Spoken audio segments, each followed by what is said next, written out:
this meeting is being recorded, so just to keep that in mind for everybody and be aware of that.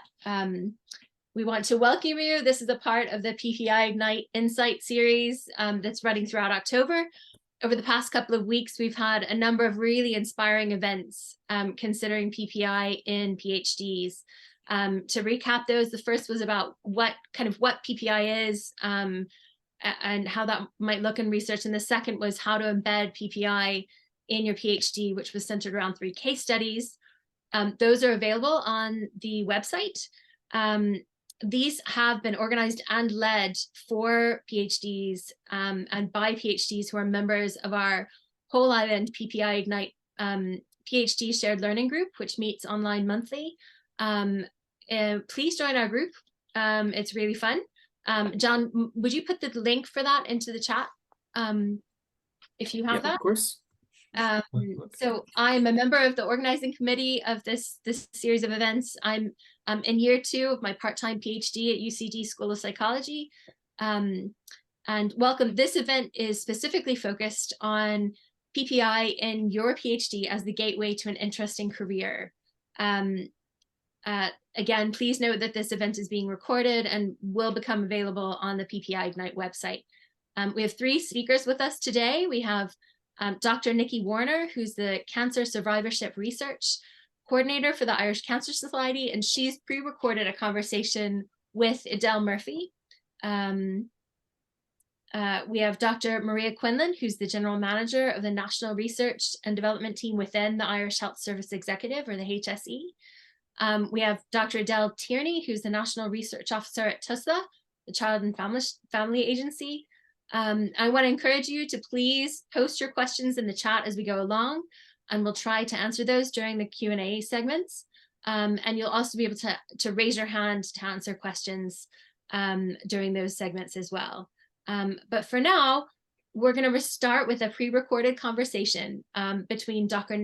Nikki Warner, who's the Cancer Survivorship Research Officer at the Irish Cancer Society. She did her PhD at NUA Galway, and she's going to be in conversation with our own Edel Murphy, who is the National Officer. Sorry, Edel, you introduced yourself. National Program Manager of the PPI Ignite Network. Thanks, Maya. That's it. It was a tongue twister. So we'll go ahead and, John, if you could start that recording, that would be brilliant. Thank you. Hello, good morning, and I'm delighted to be here today with Nikki Warner from the Irish Cancer Society, the first of our 3 contributors to this morning's seminar. So Nikki, I'm not going to introduce you very much because I think in the course of the conversation this morning we'll find out a lot about your journey thus far and your involvement with public and patient involvement. So let's start at the beginning of this and tell us a little bit about your PhD and the PPI component of your PhD. Thanks, Edel. So yeah, my name is Nikki. I did my PhD in the School of Psychology in NUI Galway. So my PhD was looking at the psychological impacts, I suppose, of having a BRCA1 or 2 alteration. And I'll just explain what that is because I think it's important for the context. So BRCA it's BRCA, and it stands for breast cancer, and it's BRCA1 and BRCA2. And they refer to 2 genetic variants which essentially predispose an individual to developing breast and ovarian cancer if they're female, and then breast and prostate if they're male. So it just means that they're at really high risk of developing cancer in their lifetime. So the way a person finds out that they have this predisposition to developing cancer is essentially a genetic test. It's a blood test, and they'll often have quite a strong family history because it's passed down. So if your parent has a BRCA1 or 2 alteration, there's a 50-50 chance that you'll inherit it. So that was my PhD topic. I did that under the supervision of Professor Anne-Marie Gork. And I suppose the reason the topic ever even became anything that I was aware of was because of my family history. So my mother had a BRCA1 alteration, which she passed on to me. So kind of even without knowing it, I suppose I was a little bit involved in the PPI field from when I came up with the idea to do a PhD in that. I did my master's in health psychology, and I was always interested in psycho-oncology. So it was the cancer kind of that interested me, but it kind of made me focus in on the BRCA side of things during the PhD. So my PhD, I had a great PPI panel throughout my PhD. I suppose what makes it a little bit different is that their names, I've never really published them. I've never really showcased them. I've never had that lovely group photo because of the genetic part of it. So because BRCA is a genetic condition, a lot of the PPI contributors didn't want their names kind of published because of the implications that that would have if someone saw them and then realized what that meant for their family and so on. So yeah, I mean, throughout my whole PhD, PPI was at the forefront because it was something that personally impacted me. I was very anxious as a researcher. I was thinking, oh God, this isn't scientific because it's my own feelings. And what if I'm bringing my feelings into the research? So the PPI panel were really reassuring for me because I could go to them and I could say, this is what, you know, we're planning on doing with the research and what do you guys think? And then we'd have a discussion based off that. So for me, PPI was really comforting. It kind of reassured me that I was doing the right thing, obviously following the science and always doing it the right scientific way, but you're always worried, even if you're not that closely affected by it, that you might have predispositions or a bias towards something. So PPI was really important for me. Okay, so that's actually a very interesting aspect of PPI to, help avoid bias in your approaches. So you worked very closely with this PPI group throughout your PhD, and I know you got an award for the PPI in your PhD, which I think is indicative of how committed you were to it and the quality of what you were doing. Now, I think for today's purposes, we'll maybe move towards the end of your PhD. And as you approach the end, so, you know, during that dreaded write-up phase, where was your mind? What were you thinking about in terms of next steps?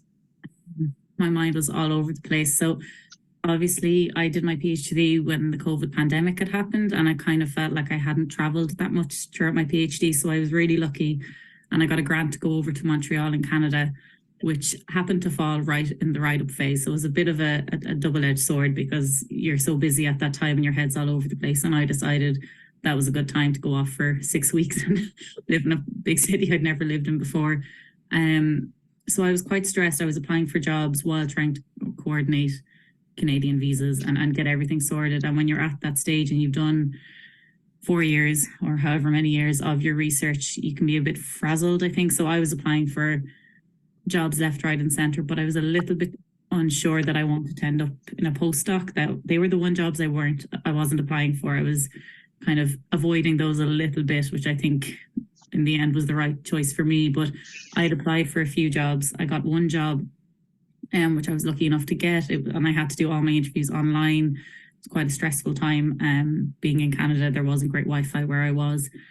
And I was lucky enough to get a job, which I ended up turning down for the job that I'm in now. So I had to do all my interviews, but I did my interviews for the Irish Cancer Society, both of them online in Canada. And it was quite a stressful time, I think, for me. And it's something that came up for me quite a bit, was a lot of my friends in my PhD were applying for, and of course, because they were fantastic, getting into postdocs. And I didn't feel like that's what I wanted to do. I knew I loved what I had done. I loved the 4 years. I wouldn't have changed them, but I think the 4 years were so great because of the topic being very close to my heart and because the PPI panel were just so great to work with. And I realized I really loved that kind of interaction with the group I was researching, not necessarily the day-to-day aspects of research itself. So I loved kind of certain aspects of research, but doing the research, I think I was only able to go and finish that off because of the topic itself. So yeah, I didn't apply for postdocs. Interesting. Okay, so that's an interesting thing, Nikki, for people who are still in their PhD, that you do begin to find out what floats your boat, I suppose, or what your strengths are and what you're really interested in. Yeah, and I think that's important because I think when you're doing 4 years of a PhD, you think you have to end up in academia. You think I've put so many years, you've probably done courses before. You know, I was in college for 8 years. I was the perpetual student, and then I just dropped it all and I said, actually, I want to be involved in research, but I don't know if I want to be the person applying for grants. And the, you know, certain aspects of academia didn't appeal to me, with, you know, not having long-term contracts and that kind of thing. And I think it's important that that's okay as well. If you don't end up in a postdoc, it's not, you haven't wasted the PhD. I couldn't have gotten the job I was in if I didn't have a PhD. Now that's interesting. So tell us a little bit about your job and even that fact that a PhD was a requirement for it.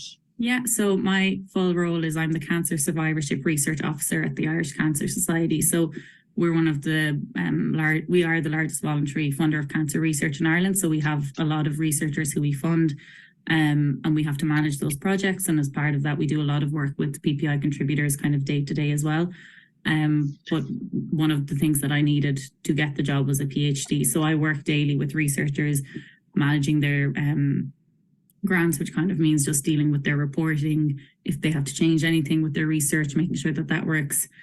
I work a lot with getting scientific reviewers for our grants because all our grants are reviewed externally by international scientific experts. So it's kind of working on the periphery of research. I don't conduct research myself. I don't necessarily miss that either. I really love that I get to work with so many researchers across so many projects and see all the results. So I'm always kind of getting really excited about what other researchers are doing, and we get to be involved and support that.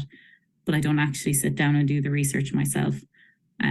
But one of the key things is that to be in the job that I'm in, it was either PhD or PhD equivalent. That was required. Yeah.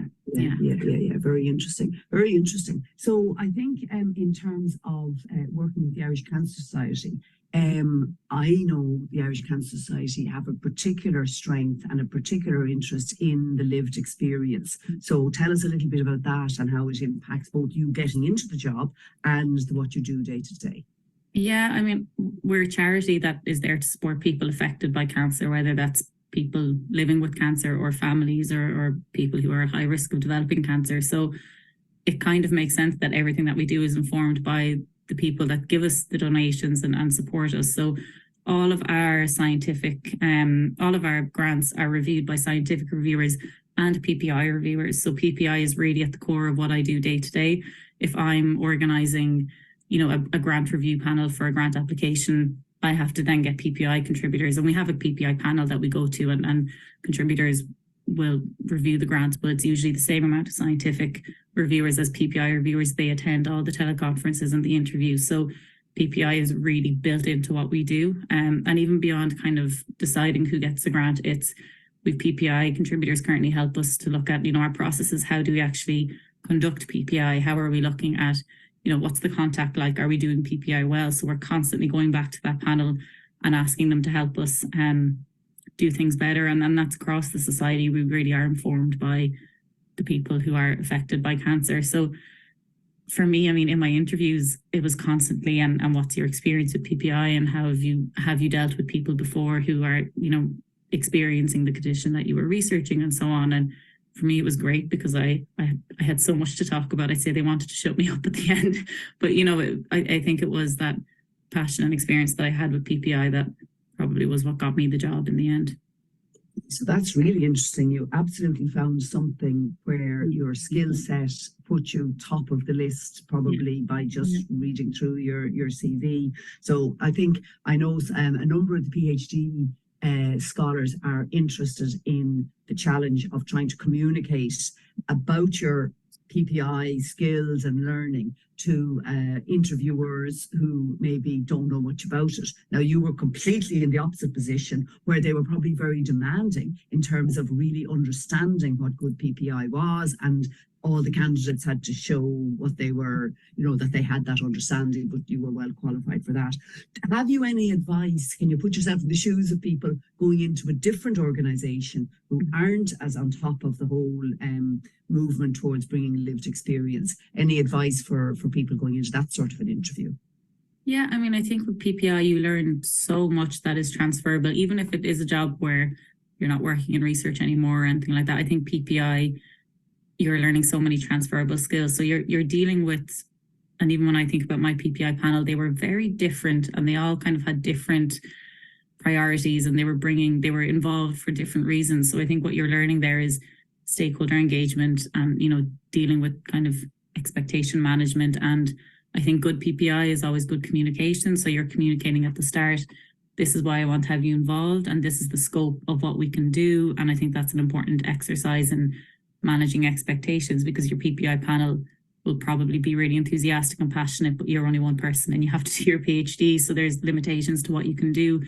So I think if you're in an interview, that's a really good example of here's how I worked with different stakeholders, and maybe you're working with, you know, PPI contributors who are people living with the condition or people who are healthcare workers working with people with the condition. So you're dealing with a lot of different people with different expectations, and whether or not your interviewer knows what PPI is and the definition of what PPI is, they're still really useful skills that if you can communicate that you worked with a group, you were the lead contact for that group, you had to communicate very complex scientific things across to them in a way that was digestible to someone maybe who wasn't in a scientific background. I think they're all really valuable skills that, yes, I was lucky in my interview, I didn't have to go and kind of explain the bones of it. Yeah. I think the skill set is still really, really valuable, and, you know, no harm maybe at the start of your talk about what you learned from PPI to give a sentence or two on what PPI is, but the skills, I think they're transferable across the board. Okay, that's really interesting and very relevant, I think, for the audience. And I suppose a standard question that interviewers ask are, you know, can you give us an example of a situation where you had to resolve conflict? Yeah. So were you able to draw on your PPI experience to address that question? Yeah, I mean, I was lucky in that maybe there wasn't ever, you know, actual conflict between my PPI group, but it was even things like conflicting opinions and how do you make sure that the person, you know, sometimes there might be someone who disagreed. There might be, you might have 4 PPI contributors and 3 people agree on one thing, and you've noticed that one person is a bit more quiet and they're not agreeing and they're sitting there. And I think, and a lot of it was down to the PPI contributors just had really demanding personal circumstances going on. We did a lot of one-to-one follow-up. So, you know, you'll have your meeting, or you might send out something and people pop you an email back, or they're on the meeting and they say, yeah, that looks great and this is what we should do and that's what we should do. But maybe follow up with the people who are a bit quieter and say, what are your thoughts? And maybe you need to give them a ring, and maybe then you'll learn that actually they disagree. And then you're the researcher and you have to figure out how can you bring all those views in a way that's actually going to be genuine PPI and that you're taking on board their comments, but you also have to think about, is it the majority comment that you're going to go with, or is there a way that you can integrate all of the feedback? So I think PPI is a lot of, maybe not conflict, but maybe a lot of varying expectation management. And I think, yeah, and maybe conflicting input rather than conflict per se. Exactly. And it's conflicting, you know, PPI contributors get involved because they're passionate, and they're likely passionate for a reason. And those reasons might be different. And when it was, you know, in my research, it was people might be really passionate because they want things to be better for when their young children go to get tested. But then there's other people who might be getting involved because the wait times for them to get preventative surgeries or that kind of thing is just way too long. So there's different needs. They're all really important, but you have to figure out how can you actually meaningfully implement that in your research. And that's really hard to do in a way that isn't just a tick box. I listened to them, but then I went and did what I was going to do anyway. Kind of thing. Yeah.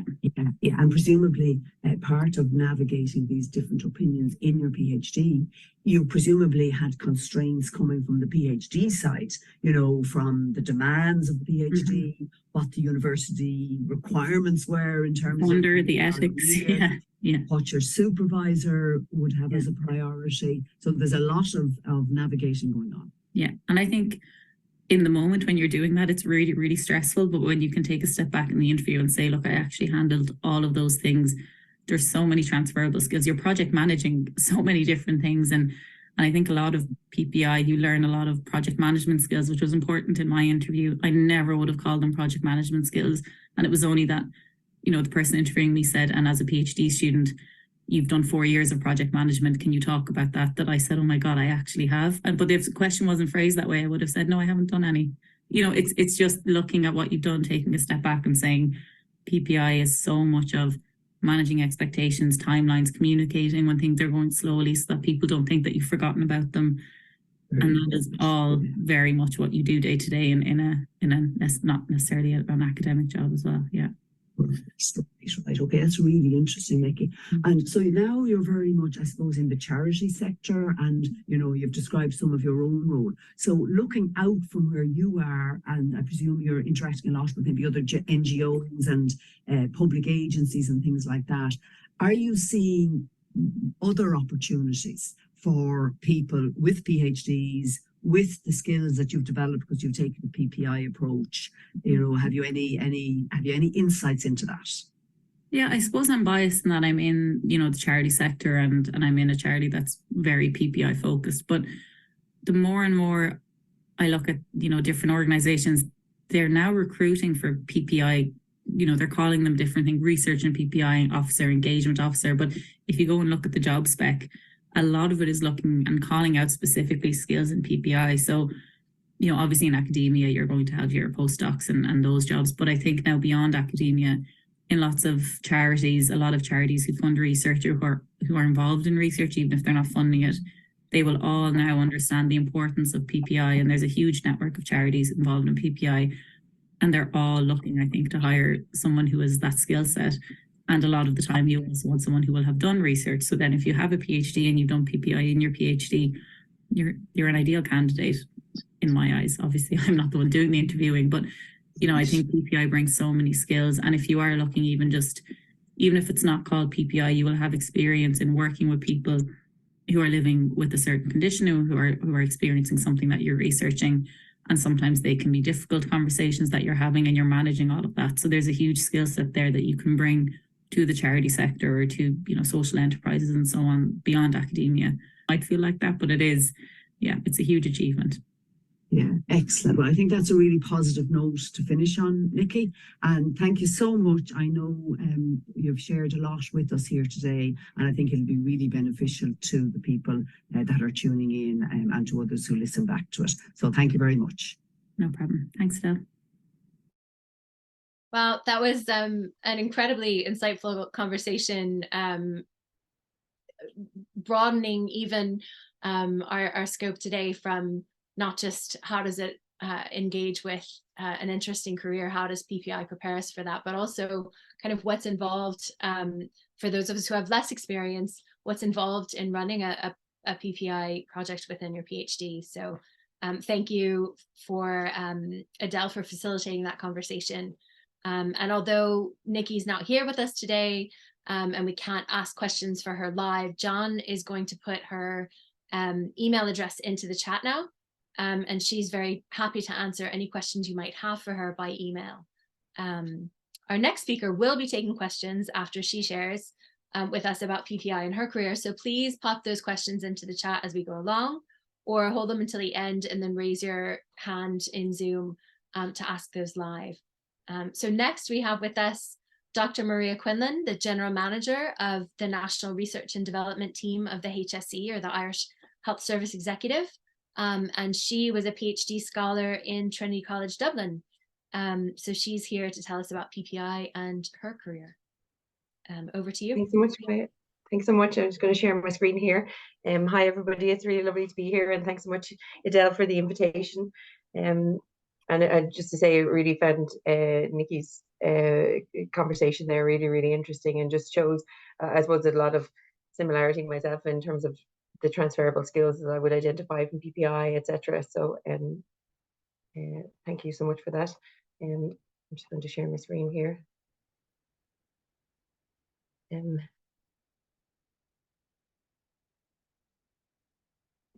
Conscious is probably very small. I'm going to put it into full screen mode. I was trying to get all my career on one slide. I had to go to Canva to try to get a template for all my messiness.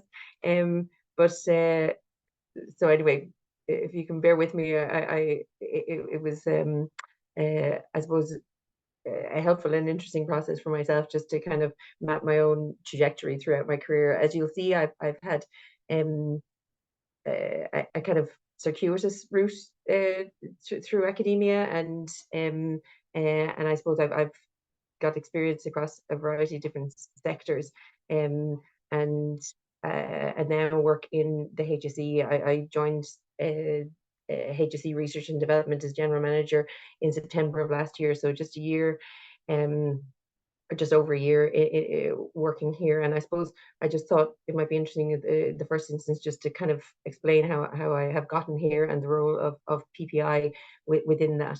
And I suppose just to say, you know,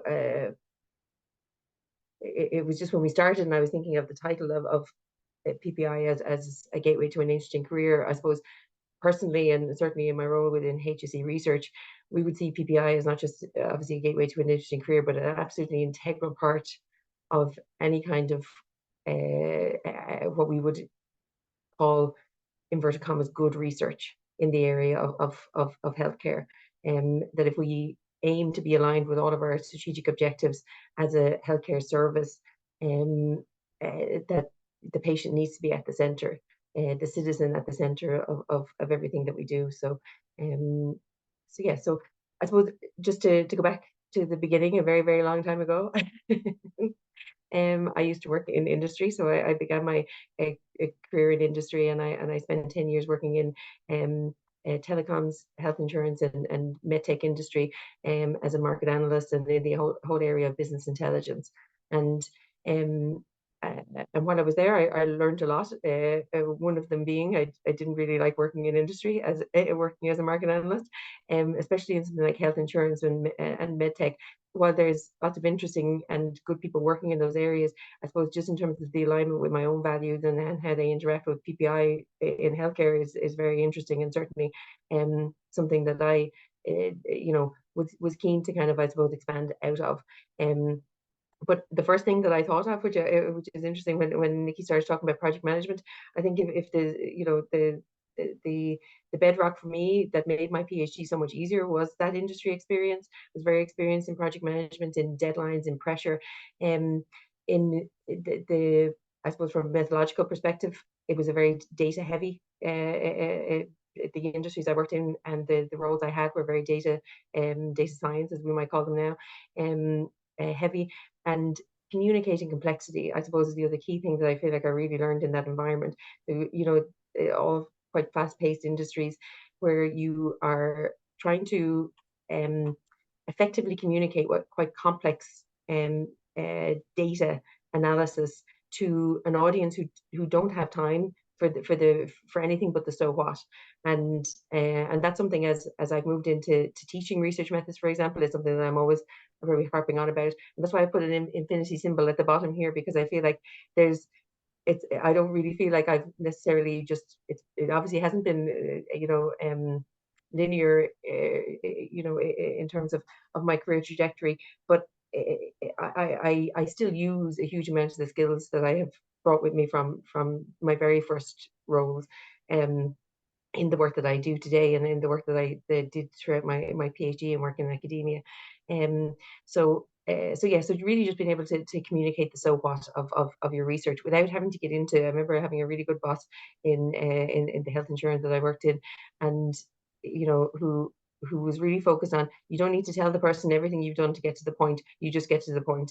And I think as academics, we're encouraged to explain every single thing we did to get to the point, which is great if you're at a research conference, and that's the point of it. But when we're actually working in areas where many of us are in terms of policy making, and we've got to try to influence people who are not as interested maybe in the methodological approaches, etc., getting to the so what, I suppose, has been a very I suppose key skill set for me personally, and one that I try to impart to people that I work with.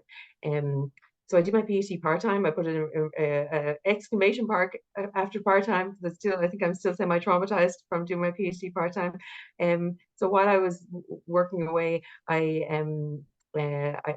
firstly did my master's, and then I did my PhD. So 8 years in total, part-time. And what definitely the write-up phase, as you alluded to there in your interview with Nikki, was definitely the most difficult part.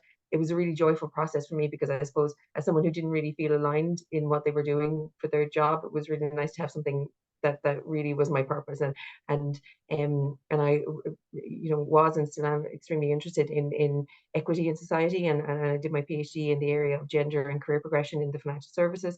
And I suppose what I really learned there was as my supervisor used to say at the time, this is a professional training in how to be a researcher, and that's what I really learned there through great supervision from Evelyn Mahan in the School of Social Work and Social Policy. So I'm a sociologist by background, and would always consider myself to be a pragmatic mixed methods researcher. So the question dictates the method. Having said that, I have definitely moved into being very much a participatory research practitioner myself.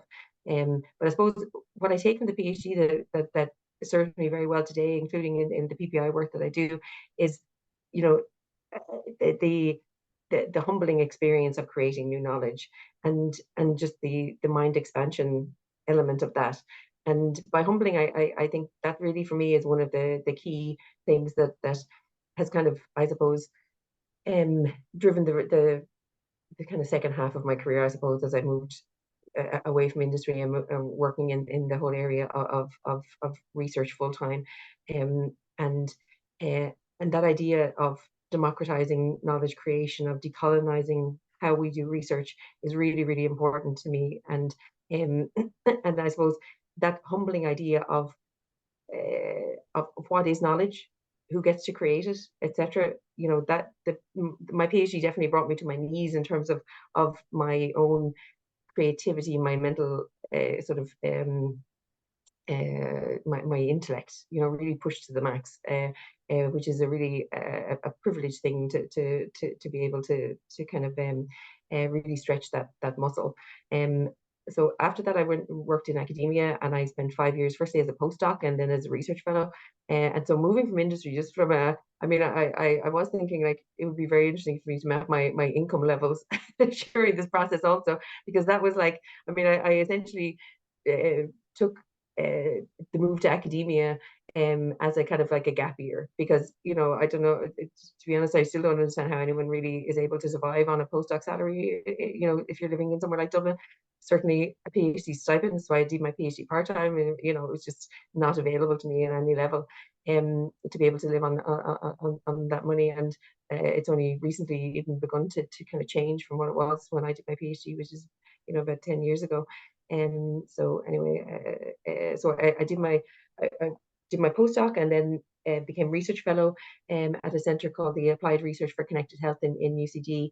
At the same time, I took on a position, as is the way, I suppose, you know, or at least the only way that I could do it was to have multiple positions while in academia, as head of research at a private counselling and psychotherapy college in Dublin, and where I really focused on equity, mental health, the social determinants of health. And in Arch, we were an Enterprise Ireland funded research centre. So interesting again in terms of I suppose the interests at the table of the research that we did. So PPI was a very, very fundamental part, but and it's where I learned the methods that I now specialise in: experience-based co-design and visual methods such as photo voice, photo elicitation.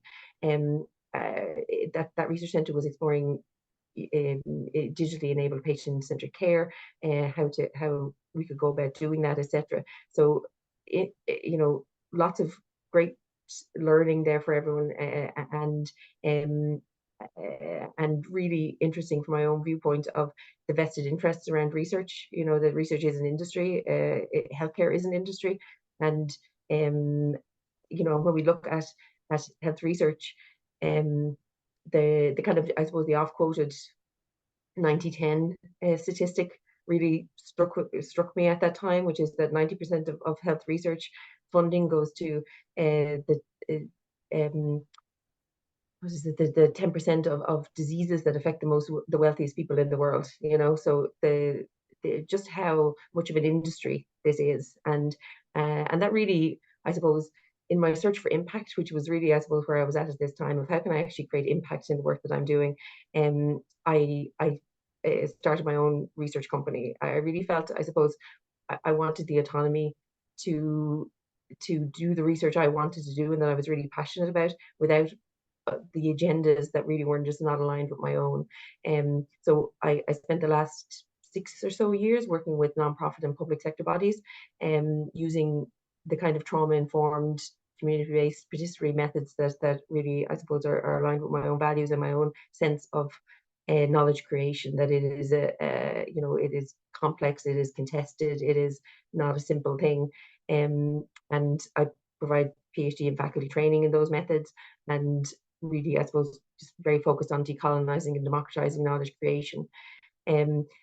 So after, you know, several years, I suppose, researching in that area and really being able to, I suppose, do the kind of research I wanted, I suppose I felt I was at then my next edge, if you like, of how do I really create impact with this work. I think I was on maybe my third project around the needs and experiences of people going through our homelessness services in Ireland.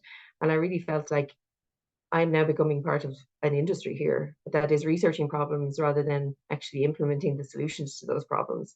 And so I suppose my own experience was, research can often become a tool for inaction within the public sector. And so I really felt like I want to try to see where I could maybe move to create impact. So that led me to the policy area. So I worked for about 6 to 8 months for Science Foundation Ireland, looking at their funding models and gender and intersectional approaches to equity within those funding models, and with the concept of there's a great scholar in Stanford, Londa Schiebinger, who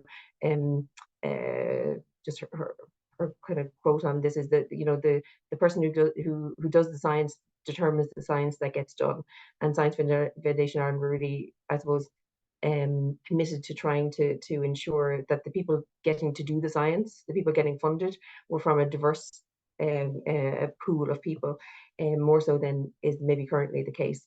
So after, I suppose, getting a taste of that, I decided to go for the role in the HSE, and really, I suppose, tried to see, could I translate the kind of research that I've been involved in. Other lots of more experience and better researchers than I have been involved in. And so the Action Plan for Health Research, the unit I work in the HSE, was set up about 5 years ago, and with the aim of implementing the governance and ethical frameworks within the HSE that are really required to fully embed research and fully enable research to take place within the HSE. And one of the 6 aims of that, and PPI is a key aim, really embedding PPI at every stage of the research process. And I suppose bringing my own lens, inclusion and diversity are a key area of concern for me in terms of our PPI in the HSE. We are committed to PPI, but in my own experience, we lack a diverse pool of PPI participants. So we have a social inclusion unit who work with traditionally marginalized communities, or communities that we tend not to hear from as vocally as others. But so I've been trying to knit those together with our own PPI agenda.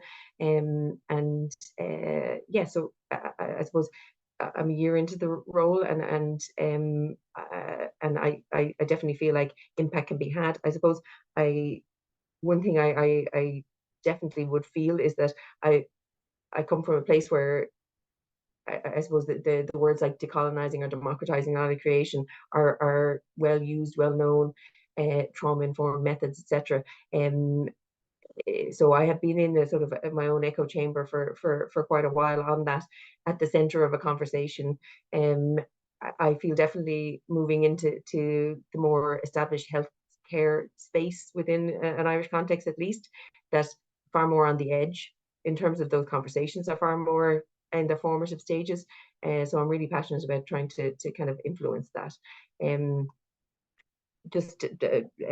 not sure how much time I have left now, so I'm sorry if I've got over, but just to give an example, I suppose, of the work that I do. I suppose I'm really passionate about the idea that PPI, for me personally, it's very much embedded in the methods that we choose, and trying to make that case for different kinds of methods. The medical model, the positivist approach to how knowledge is created, is still very, very dominant in health services research generally.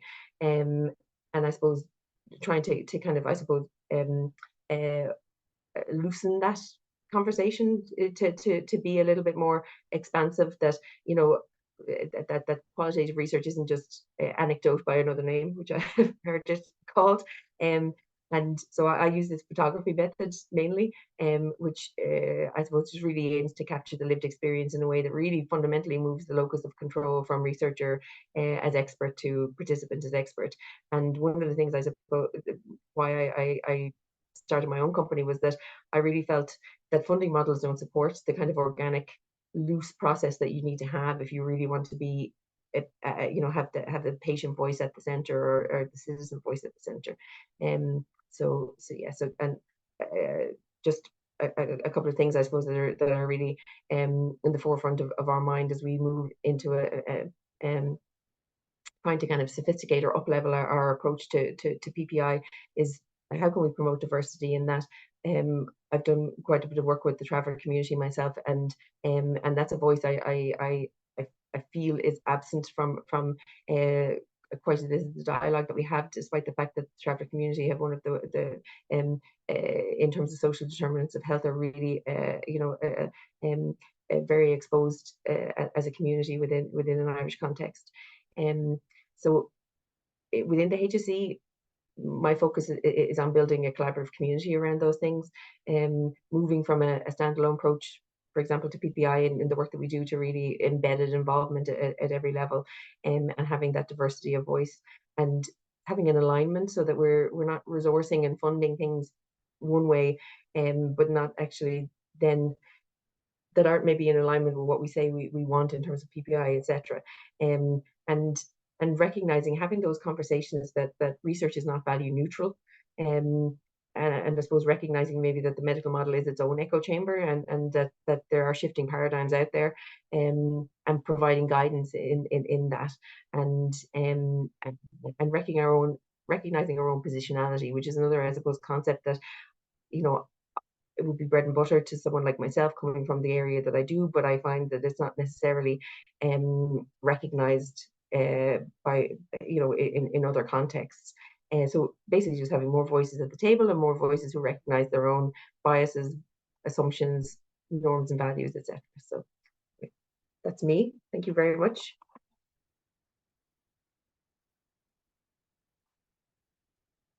That was really, really inspiring, and I thank you, Maria, for your vision and passion are just so evident as you're speaking, to care for other people.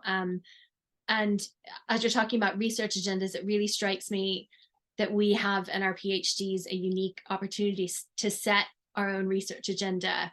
And I wonder, could you give us maybe a moment of your thoughts about how do we best take advantage of those opportunities that we have during our PhD to really set our own research agenda, which we may not have as we move forward to the same.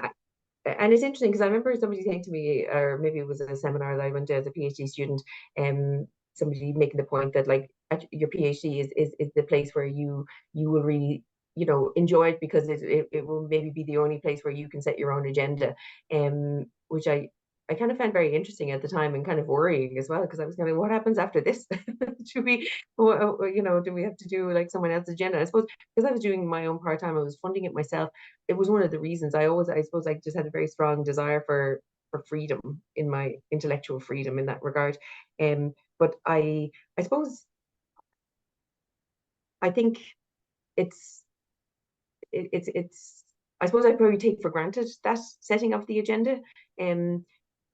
So I suppose I would just, maybe it's even just recognizing that you are setting that agenda, and owning it, and not being afraid to push back against maybe some established ideas of what is the norm, or what methods are what methods have value and what don't, etc. Because there's plenty of people who would agree with very different kind of methods. So, for example, I may have come across Bud Hall and Rajesh Tandon. They are chairs of a UN participatory methods group, and and they there's a great quote that I often use when I'm teaching research methods, about the idea that the universities and the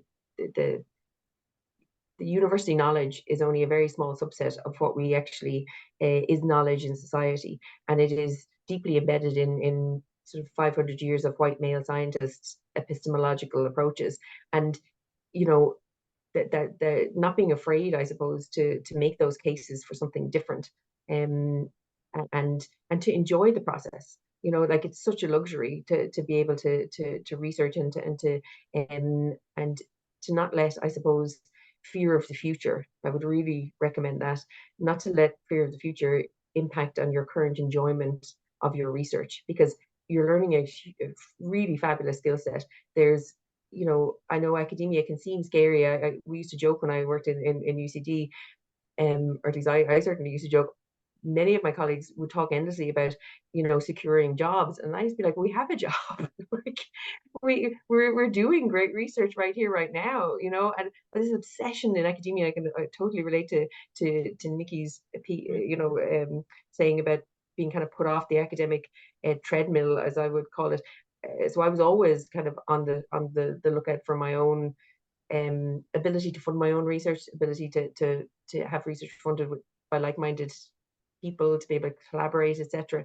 Which I know is a kind of a shift of mindset, and it's, but just to say that it is possible, and to try to enjoy the process of the PhD while you're in it. That's really helpful. I wrote down don't let the fear of the future impact on your present enjoyment. That's, yeah. I mean, and the word worry, the root of the word worry is to strangle. And I often remind myself of that. We strangle the moment when we're worrying about the future. And I mean, it's a daily practice. It's a minute by minute practice occasionally for me personally, but it's to sort of bring yourself back to that, that this is it's a huge privilege to do research that you're interested in, and to not let, because there is the emotions are contagious, and I think if academia had an emotion, it probably would be anxiety, and anxiety about funding, about future, about my papers. Am I the first person on the paper? How am I going to have that conversation with someone to say I want to be the first on the paper? It's just this cycle of competition and scarcity, which isn't necessarily rooted in actual fact. I am gonna we've got a question in from Paula in the chat, but I'm going to move us on to keep us on schedule, and then come back to that question at the end of the session, if that's okay. But please help me remember that, everyone. A specific question for Maria from Paula. So now we are going to welcome Dr. Edel Tierney, the National Research Officer at TUSLA Child and Family Agency, whose PhD was at the University of Limerick. So we're kind of traveling around the island with all of our speakers. And she's going to be in conversation with Edel Murphy. So over to you guys. Good morning, and thank you, Maya, and good morning, everybody. Thank you very much to PPI Ignite for inviting me to talk about a gateway to an interesting career. And I have to say, what a great title for a seminar you have, because I have been just enthralled with Nikki's and Maria's fascinating careers. I mean, the way that they have brought the PPI right through from their early careers to their current careers has been fascinating. And I've been nodding my head about some of the comments about transferable skills and so on. But I'm going to share my screen. I'm going to share some slides with you, and then I'm going to be in conversation with Edel Murphy. So I hope that everybody can see those slides if they're coming up right now.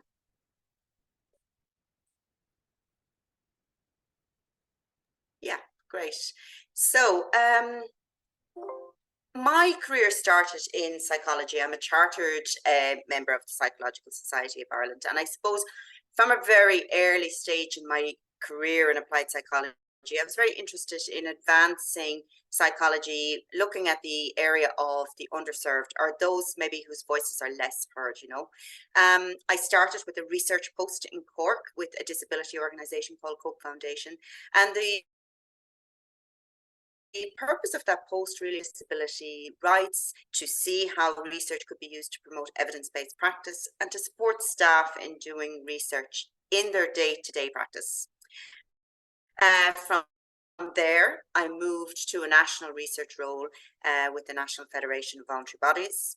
They were a federation of 62, they still are a federation of 62 disability organisations promoting intellectual disability research at national level. We developed a national research strategy looking at research in intellectual disability across the entire country. So looking at how we could promote best practice in research in intellectual disability, but also using that as a platform to promote rights of people with intellectual disability.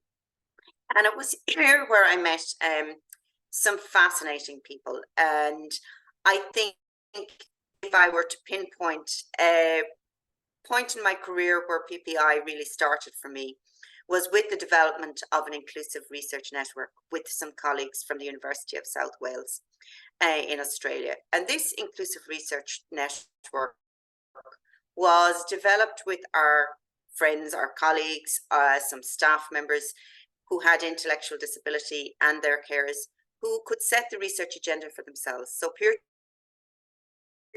research in intellectual disability, where people with intellectual disability set the research agenda, they decided what the research question was, and we went about supporting them in how to do that research, training them in research methodologies, and doing the research and then publishing the findings. And I'm delighted to say that that inclusive research network is still in place today, and they still are doing their own research. So a big shout out to them, because I think they've been really influential in my own thinking about how research can be done, should be done, and the difference that that type of research can make. So I would say that that really was the foundation for developing my own expertise in participatory and emancipatory research. So when I reflected, when I was asked to give this talk today, I was reflecting on how I see myself and that career trajectory. And I suppose what I felt was that there's a unique lens the PPI brings to a career such as mine, such as Maria's, such as Nikki. And that is, I suppose, and Nikki and Maria have talked about this, it's not simply situating it in a PhD or in an academic career, even though you do have to have that as a foundation for your qualification. But I guess that lens for me was as advocate, as an academic, as a researcher, as an educator, as a teacher and a trainer. And I suppose underpinning that for me is that role of advocate. Like, I would think of my research as being, you know, a lens onto the life of people whose voices are not normally heard in research. So the underserved, the underprivileged, marginalized groups and so on. And how can that be brought into my research, regardless of where the research is happening? So I suppose, you know, that insight, I think, can be brought into a career in research, in teaching, in training.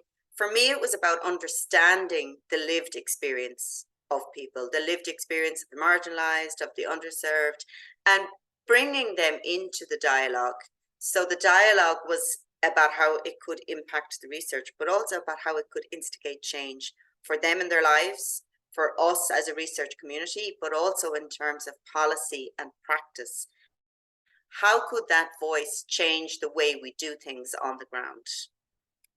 So I did move into an academic career, and a big shout out to my two supervisors in the University of Limerick in the graduate entry medical school there, Professor Anne McFarlane and Professor Ailish Hannigan, because I think the reason that I did undertake this PhD in community participation involving communities and primary care teams was because they were both committed to my passion for participatory research methods. My expertise that I brought to the table was what I suppose led us to work together as a team, looking at, you know, the idea of health equity, access to health service for marginalized communities. And for me, that PhD really opened up a bigger world about how those voices could be brought into primary care teams. And it led me then to look at how voices of children and young people could be brought into child protection, welfare and family support. So from there, from my PhD, I became, I did a postdoc on children's participation in TUSLA Child and Family Agency. That was examining how children's voices, how families' voices can influence service delivery, can influence change in service delivery in TUSLA Child and Family Agency, and that was through their participation strategy. So I was exploring that. I was exploring what differences does participation make, and what difference does it make for children and young people in their lives. So I suppose, what would I say that PPI adds to that skill set? Well, I suppose for me, it allowed me to be a researcher across a number of settings. So not just in an academic setting, even though I think that that qualification is important, because that was really about honing my skills, developing expertise, being an independent thinker, as Maria said, but also allowing me to bring the voices of the people I was researching into the research. So it was kind of more encompassing. It was broader than an academic setting. It allowed me to continue to be committed to social justice and using participation as a tool in my work. So using it to advocate for change, to advocate for how research can influence public policy and practice.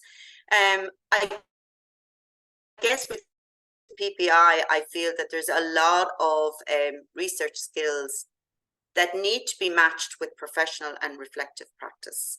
So that reflective practice is probably what I feel the PPI lens brings to it, because you're in conversation with others, not just yourself as a researcher, not just with your supervisors, but with the people for whom the research is about. And I think for me, that's really important, to keep that reflection at the heart of the work that you do. And finally, I suppose what has always been really important is the impact. What impact does the research make?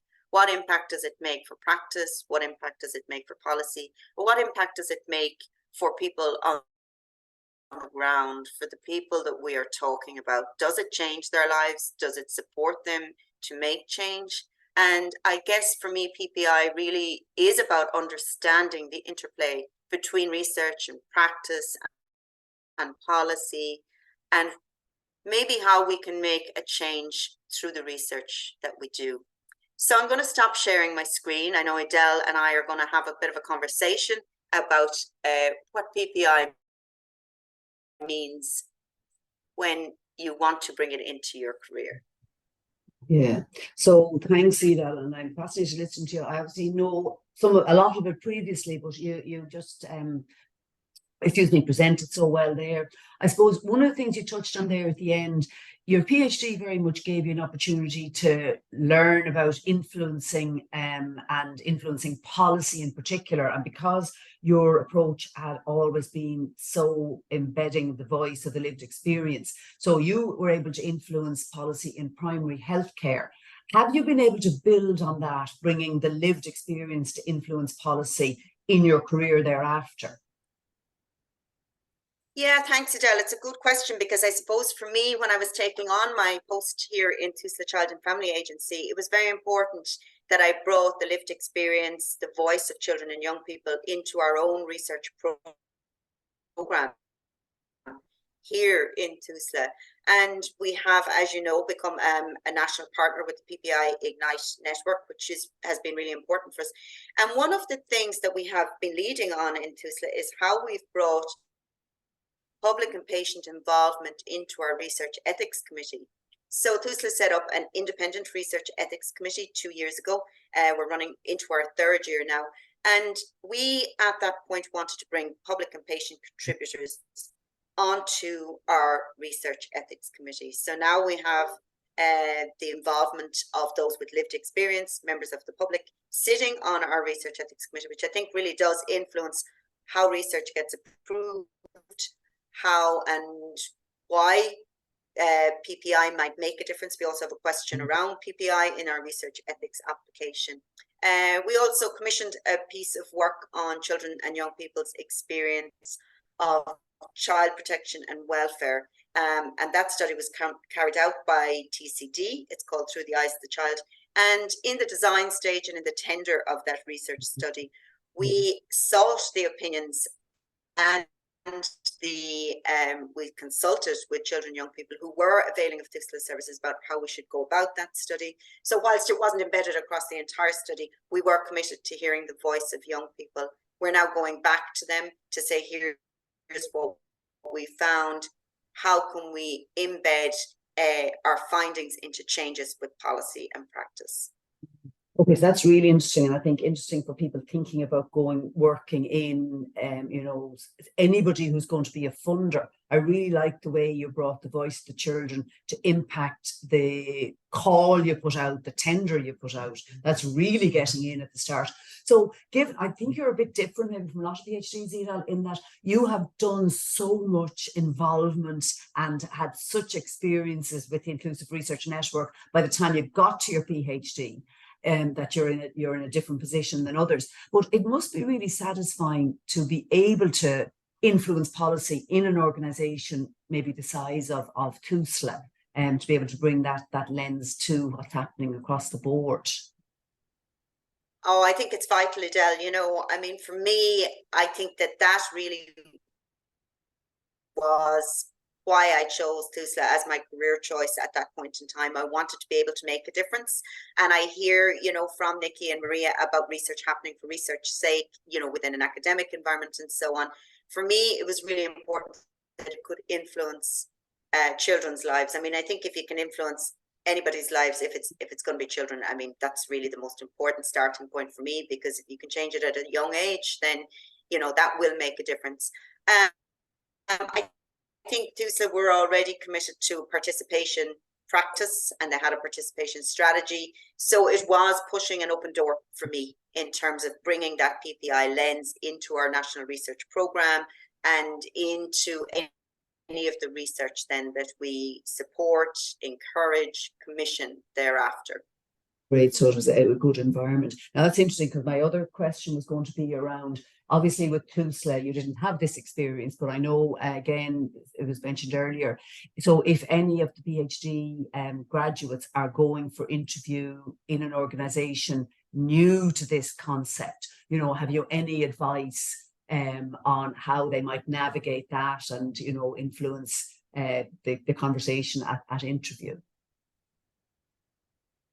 Yeah, well, I suppose I was really interested by the commentary by Nikki and Ria earlier when they were talking about the transferable skills set, the project management skills. I mean, for me, especially those issues around confidentiality. I mean, you know, that's what we're all about in TUSLA, is like, how do you respect the voice of the underserved, respect the confidentiality, but try and bring that into it. I think you really need to find the hook within an organization. You know, where does PPI fit with the organization's values, their principles, their policies, for example? So for me, you know, we do have those values embedded into our national practice models, but we also had a participation strategy. We also have, you know, the TUSLA values of empowerment and respect. And I think they all fit very neatly with what PPI brings to the table, you know, both in research, but also across practice, service delivery, and you know, what you want to achieve, how you might want to improve people's lives. Okay, so have the a hook, good, you know, yeah, the hook, hook, exactly. maybe Find the policy. hook in the organization that you're going for interview for. Okay, that's really good advice, Edel. So thanks a million, Edel. I'll hand it over to Marion now. Marion, I'm sure there'll be questions from around the room. Yeah, great. Yeah, and I'm really impressed that there, you know, you started your slideshow there with advocate as a framework for who you are, and supporting people on the ground to make change. And I think it's also really exciting that you're talking about people with lived experience being on the ethics committee at TUSLA. That's an exciting thing to hear as somebody who's just entering into and gone through the ethics process a little bit, that there might be a lived experience voice in that. So does anyone want to raise their hand? Does anybody have a question specifically for Edel now?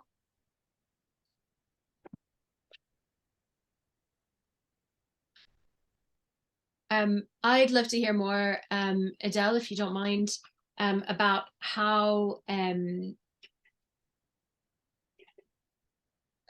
I guess kind of how do we, in the middle of our PhDs or at the start or at the end, how can we most take advantage of these opportunities to engage with PPI and to engage with participatory research? What can we do now? Thanks, Maya. Well, I certainly wish the PPI Ignite network had been around when I was doing my PhD, and we had interesting conversations in seminars such as this, because I think that even the dialogue that happens amongst yourselves as PhD students, you know, is really important.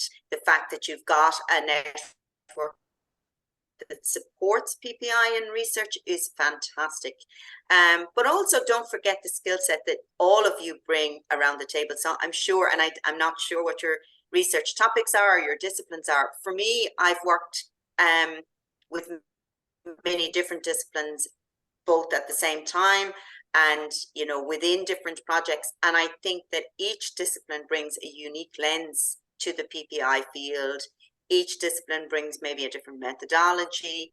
And even when you think about, you know, what some people might call the hard sciences, like the lab-based research, it is possible to do PPI in those circumstances. And, you know, I have been supporting a public advisory group who are looking at clinical trials and how PPI can be brought into clinical trials. So it's always possible. I think the opportunity that you have to have those dialogue with each other, to connect in with the network who have lots of other networks, it's really important to take advantage of it, enjoy the conversations and learn from one another. Great. I think Paula has a question here now. Hi, thanks for that talk. That was really great, Edel. I really appreciate it. One of the questions that I had, and you know, this can go for Maria as well, is kind of understanding, you know, we talked about the transferable skills and how they were really useful to kind of get hired and get a job, either in a postdoc or, you know, a charity organization, or even starting your own, you know, your own company. I'm wondering, you know, when you were going maybe through that hiring process, and you just said, Edel, that, you know, you wish you had PPI Ignite Network at that time. And now people are becoming a little bit more aware of PPI. I'm wondering how you approached, you know, these approaches, if that makes sense, that you use, these participatory approach, these community-based approaches for like developing your CV, or for, you know, going through a hiring process, or standing out from other candidates, if that makes sense. Yeah, how did I make it stand out? I suppose in some ways the research speaks for itself because it's situated in the lived experience. So, you know, when you write about people's lived experience from their perspective, that speaks very differently, I think, from other research. I think, you know, the skill set that you need to do PPI well involve things like facilitation skills, communication skills, listening. I mean, all of those skills are invaluable right across a number of careers. And I think when you can really demonstrate good facilitation skills, project management skills, as Maria had talked about, good listening skills, understanding equality, diversity, and inclusion. I mean, every company is about equality, diversity, and inclusion now because it's built into, you know, their strategies, their policies, and so on. But the essence of PPI is EDI. So I think there are a number of skill sets that stand out because of the nature of the work. I don't know if Maria wants to add anything to that.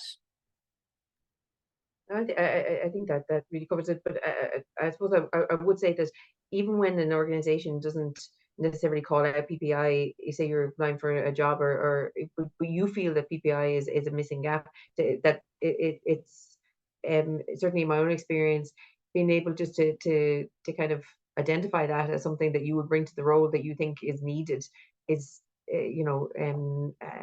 I think is helpful for everyone. And then if the organization is kind of like, that they don't see the value of that, then that's maybe not the organization that you're aligned with anyway. But certainly in my case, where I have been in that situation with organizations who are really kind of open to learning and being like, oh, that's something we really need to get involved in. And like you say, it's like, the link between EDI and PPI, I think it's they are the same from my own perspective. And even just, I suppose, using language, sometimes it's just about the semantics of how we talk about something.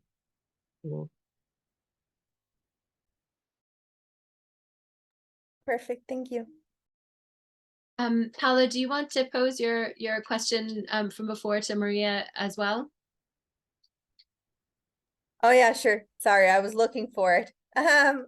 Maria, what I was asking was, I thought it was really interesting that you started your own, research consultancy career, and built that up. And I was wondering what skills and I know we're really focusing on the skills here, but I guess is that sometimes maybe when we do PPI or maybe when we do anything in life, we don't really notice the skills that we're actually developing. And maybe that's one of the reasons why we're having this conversation on skills as well. But I was wondering, how these skills helped you starting off in that research consultancy career, and if there were any specific skills that you felt were really essential, but that you developed because of PPI or, your community-based and participatory research experience. Yeah, I suppose confidence probably is the word that comes to my mind, number one. And I think working with a wide and diverse communities, particularly whose voice is often not legitimized in terms of power or authority, it can be just a really great way to instill confidence in certainly in me. I felt like, a very strong sense of advocacy, I suppose, for citizens generally, I suppose, and not to kind of paternalize, groups who can well speak for themselves, etc. But I felt it a very strong sense of confidence that there was a massive gap, and that I was kind of passionate about trying to do something about. So confidence in that, I suppose, to kind of know, I kind of felt like I knew what I knew, if that makes sense. Like, and I had a sense of what I didn't know, and the kind of unknown unknowns which are out there as well. But I definitely felt like I know that I know something, and I'm not seeing it as much as I would like to see it. And then I suppose separately, just the business skills, and and by that I mean everything from just being able to tender professionally, to deliver something then in budget and on time, because it's one thing doing that at someone else's time, but when it's like your money, like and that can be difficult when you're a very kind of purpose-led entrepreneur, for example, because you tend to want to just do. You have a certain outcome in mind of what a good project looks like, and regardless of what people have to spend on it, that's what I would have in my mind. But just having those skill sets and the project management, and I suppose Ireland is a highly networked community, unfortunately, in that who and building up, obviously had a long experience in the industry and in academia, and I actually have used photo voice in industry quite a lot. In terms of using it as a tool for EDI within organizations who can well afford to pay for things, and then who would go on then to subsidize projects that they were interested in from their own CSR perspective. So I suppose business models kind of developed over time as people were able to kind of maybe see the value of doing that. So shout out to Deloitte in particular. I used to work for Deloitte, and they allowed me just to use photo voice on their on employees, looking at the experience of people from different communities, different cultural backgrounds working in Ireland, and on the experience of parents in the workplace, and they really have they then went on to sponsor the other projects I did with people living in direct provision, etc. So, not to underestimate, if you're confident and passionate about a gap in an underserved kind of community, or people at the margins who aren't being assisted, that there's plenty of other people who will get behind you.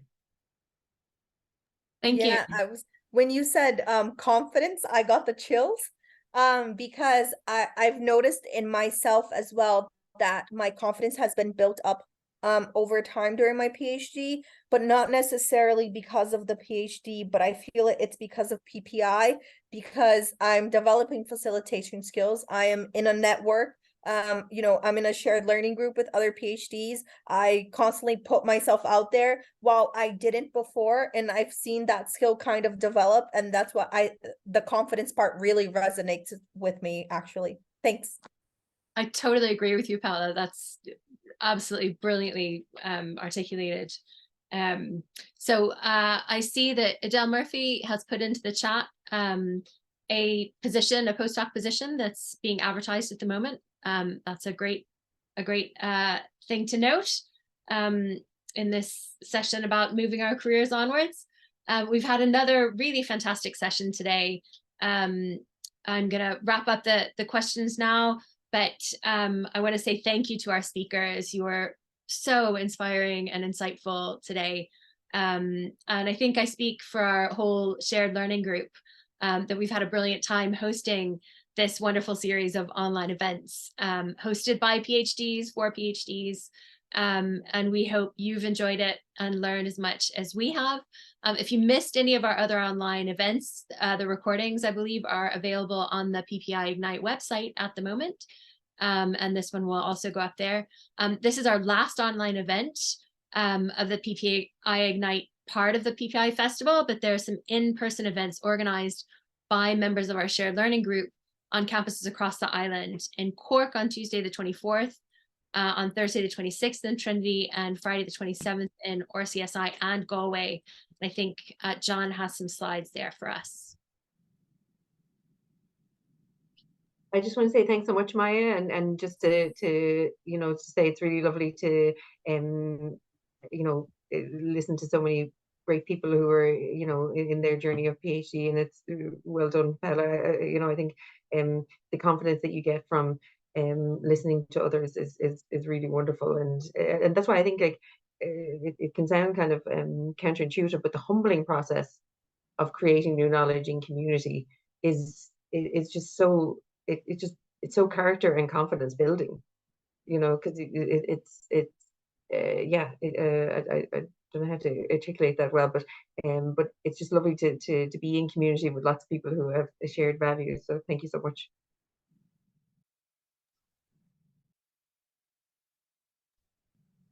John, can you share those about those events with us, please?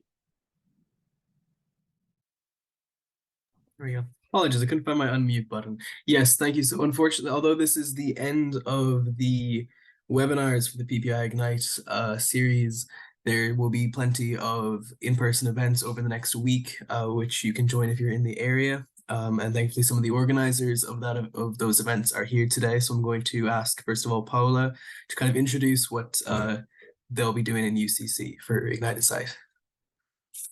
Hi everyone. So we are gonna be talking about we're actually trying to build kind of a network of PhDs within UCC as well. We know that a lot of people are doing PPI in UCC, mostly in the College of Medicine and Health, but we have people that are applying PPI in applied psychology, people that are applying PPI in dentistry, people that are applying PPI in the business school, like myself. So we want to bring those students together, independently of what stage that they're at, independently the type of funding that they have, if they have a staff contract or if they have a PhD contract. We just want to talk about what we're doing, how we're doing it, where we're coming from, if we can bounce ideas and learn off each other. We might have some undergrads and master's students or people who are planning for PPI on any of their journey wherever they're at. And I just think that it's also a really good opportunity for those that are aiming to apply for the PPI Ignite at UCC seed funding to get an idea from us as well as to where we're at. So we're going to have a roundtable discussion with Emmy Racine as our facilitator. We're also going to be showcasing some resources for people within UCC as well. So, and we'll have lunch. Yay. So thank you. That's it. Lunch and tea. Thank you very much, Paula. And then next is the event that's being hosted in Trinity College Dublin, hosted by the fantastic Kathleen Hannon. Unfortunately, Kathleen couldn't join today. She was speaking at a conference for the TMRN, but she's left me with a note to give to you all. So she says, on the 26th of October from 11 a.m. to 12:30 p.m., there's a PPI shared learning group for the postgraduates based in Trinity College Dublin. The event is for PhD scholars, master's students, and early stage postdoctoral researchers to share their experiences of planning and conducting PPI as part of their research, what they found interesting, challenges faced, and ideas for supporting PPI. No previous experience with PPI is required to attend, and to register, please email Kathleen Hannon at tcd.ie, which I will send on in the chat, and if you would like any more information. After that, then we have the events being hosted in Galway, which will be a knowledge cafe for PhDs, hosted by PhDs. This is one which I have personally been involved in myself, and the idea is to have 3 key questions and invite PhD students, postgraduate students, and early career researchers to come together and discuss these key topics, which will be: what are the benefits of PPI, both for me, my research, and the wider community? What makes it hard to include the public in research? And finally, what support would I, as a PhD student, need in order to include PPI in your research? And what we're hoping from this is to develop it into a resource that can be used by the PPI Ignite Network at University of Galway for the PhD module to kind of put a pulse on, or put a finger on the pulse of where PPI is at in the university. Finally, then, I want to move on to RCSI and ask Porgo Caro to introduce his event. Can you hear me okay? We can indeed, Porgo. Thank you. Perfect. Good afternoon, everyone. Great talks. Really enjoyed it. So very briefly, similar to Paula, one of the things we find in RCSI is that there's a lot of PPI work going on, but we're all kind of doing it independent of each other. So I'm hosting an event aimed at early stage researchers. So I have undergraduates, postgraduates, PhD students, and some very early in their career postdocs to meet and talk with one another about PPI. So there are a lot of people will have done PPI, but a lot of people won't and just want to learn about how PPI can impact their work. So it's just an informal session. There'll be a bunch of us there who can talk about how PPI can specifically impact your research. We're going to have small discussion groups, and I'm going to have some supports available for with details about how you can do PPI in RCSI, the funding available to you, and how you can get more involved in that. And of course, we have lunch for everyone attending, and tea and coffee. So please, I'll put the link to register in the chat, and you can use that to register. And if not, just email me at podrickhow21rcsi.com, and I can register you manually. So that should be in there now, and hopefully we'll see a few people there next Friday in RCSI. Fantastic work. Thank you. Marianne, back to you. All of those sound amazing. Thanks for all the people that are organizing those. And please do remember, if you're planning to attend the in-person events, to register using the PPI calendar. For today, there are certificates available to all attendees. If you would like one, please email John. His email, I think, is going to be in the chat as well. And I want to finally just plug our PPI PhD shared learning group. We are PhD scholars across the island meeting monthly online. We have opportunities to hear from other researchers about PPI projects on a regular basis. We also have opportunities to share and present to the group about our own research, and then to discuss the issues and dilemmas we're facing in PPI. We have great fun and provide a lot of support for one another. So please join us. And I think that link is also in the chat. I want to conclude us all. We're running out of time. So thanks again to all of our wonderful speakers today for bringing so much wisdom and experience, and to a great audience with insightful questions. We hope to see all of you again soon, particularly PhDs at any stage of your studies. Join that PhD shared learning group. Thanks for being here today with us.